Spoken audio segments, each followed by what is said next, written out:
riecht nach reiche Kerzen und nach Sauerkraut. Der Papa hat die neue Lego-Burg zusammengebaut. Und er legt den ganzen Abend schon die alten Weihnachtsplatten auf. Heute ist der schönste Tag im Jahr, gelegt's an mir besinnlich drauf. Es hält so gut angefangen, so eine zauberhafte Nacht. Doch dann hat unsere Mama ihr Backel aufgemacht.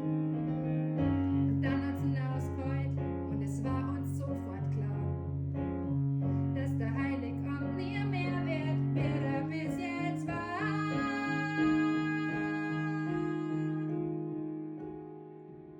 Stille Nacht, was hast du noch mit uns gemacht?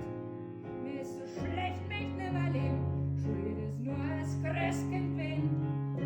Stille Nacht, es ist grad mal Villacht und mir ist gespeibert ohne Ende, das Gefühl hab ich so noch nicht kennt. Stille Nacht, Scheiße!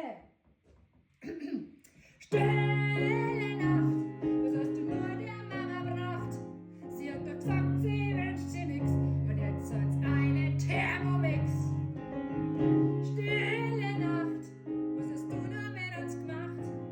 Ich hab für nächstes Jahr nur einen Wunsch, bitte nie mehr diesen Eierpunsch.